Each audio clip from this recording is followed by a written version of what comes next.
What's going on, guys? Welcome back to another episode of Let's Play No One Lives Forever. Last time we managed to, with some trouble, break our way into Dumas' place of business, find his safe, and do nothing more than take a picture of some intel that was in that safe, which seemed a bit, considering how much trouble we went through to get to it, seems a bit underwhelming. And the security seems a bit excessive for just a single piece of intel. Of course, that intel does implicate Dumas with doing business with h.a.r.m, but still, for a little bulk of information, that much security lasers and poison cyanide probably gas that slowly suffocates you in the most excruciating way possible seems a bit excessive to me. And of course, after all of that, we end up losing our partner again. So things, even with a small victory, things aren't as happy as they should be. So this next level, another debrief level, of course, same old formula, is called An Ounce of Hope, a Pound of Despair. Unity reels from the loss of another key operative, and Kate's self-confidence threatens to crumble. The situation has never been so bleak. A bittersweet success to be sure, but a success nonetheless. Recovering from Agent Goodman's death will be no easy task, but you can be sure h.a.r.m won't sit idly by while you grieve. The information you recovered from the headquarters of Dumar Industrial Enterprises may prove to be the break you've needed.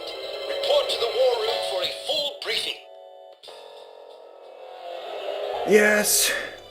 So let's see what kind of insults Smitty will throw at us this time.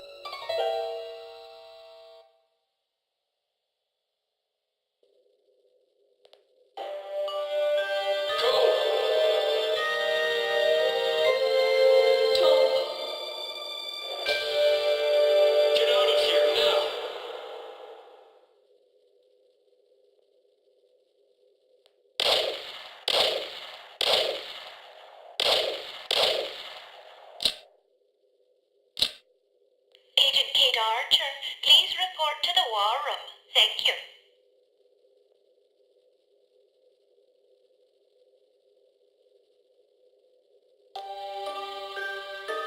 Agent Goodman's death is a terrible blow, no question about it.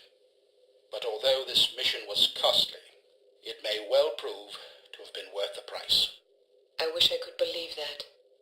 You mustn't lose sight of our objectives. The sacrifice of any or all of us is a small price to pay to preserve the lives we will save if we are successful. Tom knew the risks. So did Bruno. So do you. Knowing the risks doesn't really prepare you for losing a partner. It certainly doesn't prepare you for losing two. Nothing can prepare you. The loss of an operative is never expected and is always tragic. But as horrible as it sounds, it's also inevitable. It's a dangerous job. Perhaps Mr. Smith is right. Perhaps I'm not up to the task. Rubbish. You've performed remarkably well under extraordinarily difficult circumstances. I confess I was somewhat skeptical at first, but that was before I grasped the magnitude of the situation. In my entire tenure as a field operative, I never once faced a crisis this formidable, and certainly can't say I would have done so with the aplomb and competence you've demonstrated thus far. I didn't realize you were a field operative. Indeed, for 14 years. After the war, I found I was having a hard time adjusting to civilian life. Fortunately, an old acquaintance of mine was recruiting for Unity and happened to ring me one afternoon. I've never looked back. Sort of difficult to imagine, isn't it? Not at all. You flatter me. Anyhow, let's have no more self-pity. What do you say? Yes, sir. So before you served on the committee, you and Bruno were colleagues. And friends. Did you ever work together on an assignment? Frequently. We lost track of how many times we'd saved each other's lives. And you still believe he was capable of treason? In my heart? No. Intellectually? I don't quite know what to believe. No question about it. He was always a steadfast, resourceful fellow. But the history books are full of patriots turned traitors. There's no telling what a man is capable of, given the appropriate temptations. I know what I believe. I admire your conviction, and I pray you're right. Ah, Mr. Smith, I hope you have some good news. Good news would be that we hadn't lost another valuable agent on this mission. What news do we have? Well, our analysis of Agent Archer's photographs is complete. And? We have a possible lead on Dr. Schenker's whereabouts. I think we can classify that as good news. As I said, it's all relative. This h.a.r.m situation isn't the only crisis in the world, and we're fast running out of competent field agents. Then suppose you get to the point and tell us what we know about Dr. Schenker so we can go fetch him. It's somewhat speculative at this point, but it's possible that h.a.r.m is keeping him at a secret underground research facility in North America. We don't know the exact location of this facility, but thanks to the files Archer photographed, we know it exists, apparently in the vicinity of a lumberyard in western Washington state. It seems the site is being supplied by an American Railways passenger train. Records and researchers dug up evidence of various trains making unscheduled stops in the area over the past 3 weeks. At regular intervals? Indeed, probably to drop off supplies and personnel. We're certain that at least one American Railways engineer is on the h.a.r.m payroll, although several individuals may be involved. We're looking into it. What's my assignment? Phase 1 will be to apprehend the engineer or engineers in question so that we can interrogate them. Once you're aboard the train, How exactly am I to get aboard? we'll smuggle you into the galley car. Lovely. Anyhow, once you're aboard, you will meet with a contact who will tell you precisely whom you'll need to detain. It is safe to presume that other h.a.r.m personnel will be aboard the train, so subtlety is advisable. Needless to say, seizing the conspirators will prevent the train from making its stop, so you'll have to be sure to detrain at the appropriate time. Well, after falling out of an airplane, I suppose jumping off a moving train can't be that bad. That won't be necessary. Once your objectives are complete, you must head for the caboose and detach it when you're near the lumberyard. We'll have an agent in place to switch the track and reroute you to an unused depot behind the lumberyard. This area is not likely to be heavily guarded, so you shouldn't have much difficulty getting through.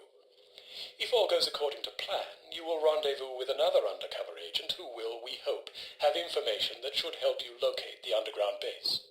Then I grab Dr. Schenker and get the hell out. Precisely. We'll have a helicopter nearby awaiting your signal.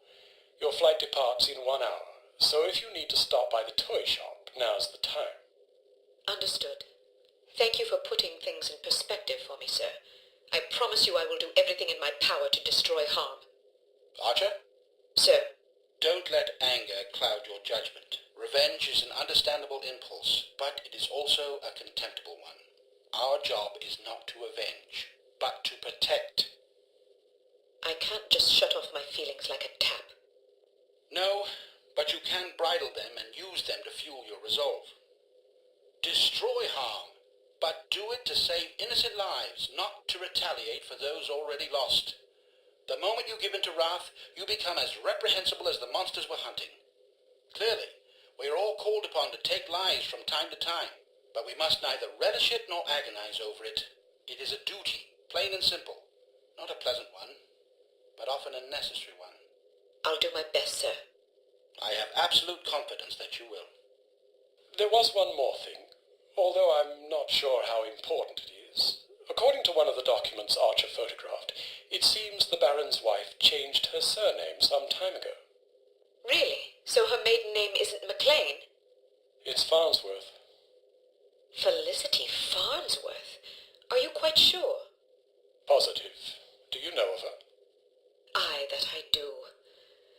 When she was 8 years old, her father, a wealthy banker, was involved in a nasty public scandal involving unmentionable acts with a 12-year-old boy. How dreadful. Mr. Farnsworth committed suicide shortly thereafter.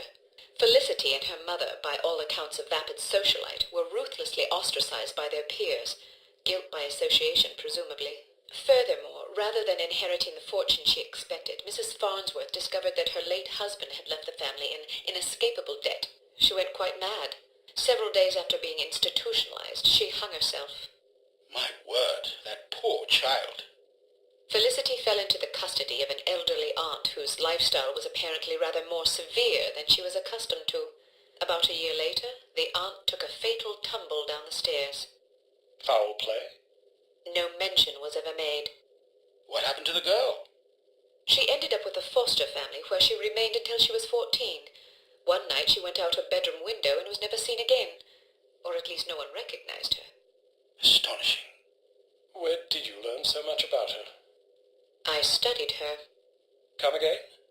I believe I first read about her in a gossip column. I was intrigued by the similarities in our backgrounds, so I dug deeper. What similarities? Well, we both came from wealthy families. We were both orphaned at a relatively early age. Our fathers both killed themselves, although for very different reasons. We were both plunged into undesirable circumstances and resorted to rather desperate measures to survive. I found it quite uncanny at the time, although in retrospect I think we had less in common than I once believed. Adversity is the truest test of character. The strong are strengthened by it, the weak made weaker. It sounds like this Baroness didn't have the wherewithal to cope with her misfortunes. It's a common trend among terrorists and bullies that they imagine themselves persecuted by fate and therefore feel justified in harming others. You're frothing. Sorry, I get carried away. She's involved somehow. The Baroness? Upon what unimpeachable evidence are you basing that supposition? I just have a feeling. Ah, then the case is as good as closed. I don't expect you to believe me, but I'll count on you to say something smug if I'm right. It's virtually guaranteed. I'm not smug. Acerbic perhaps, maybe even sardonic, but not smug. Okay, sure. Whatever you need to tell yourself. I have to agree with her, Smith. Don't either of you have work to do? Aye, sir. Off I go. Good luck.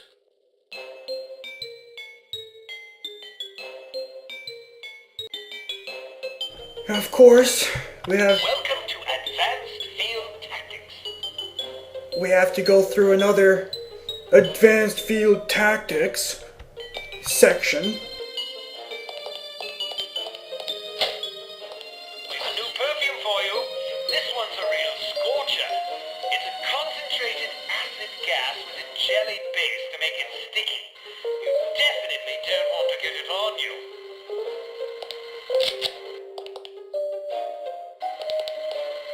Here's a spiffy new device that should make dealing with security cameras less of an ordeal. When fastened to a camera, it generates a still image from the camera's viewpoint that should convince a casual watcher that he's seen an empty room. Attach a camera disabler to this security camera. Once again, I ended up using something that... Or once again, I ended up not using something and just moving on, and it still counts as if I learned the trick.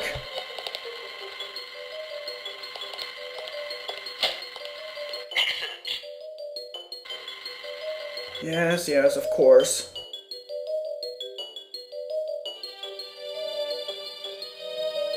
Well, that's this is different. Riding a motorcycle is easier than you might suspect. To get on, simply walk up and activate it. Hit activate again to dismount.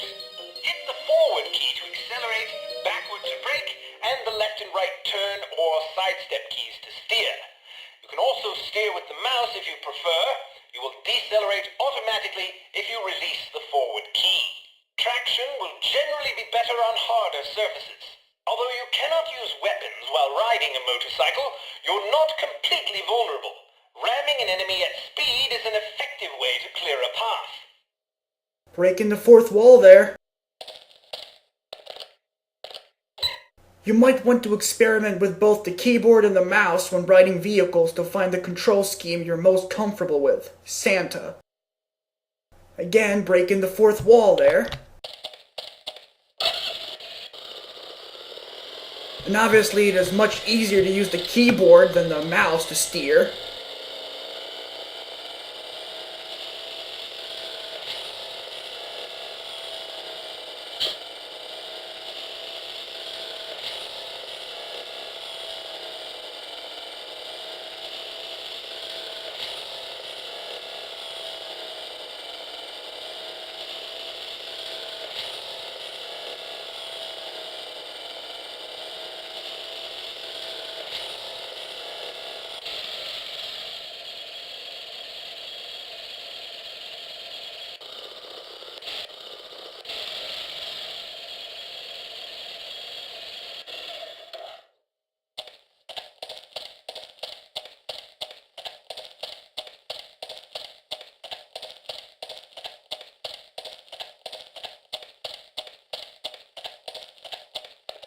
Excellent. And there you have it. Another mission done.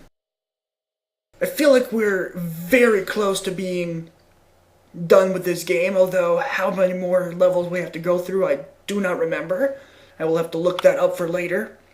But anyway, hope you guys continue enjoying this series, and I shall catch you all in the next level, when we tackle another real mission. See ya.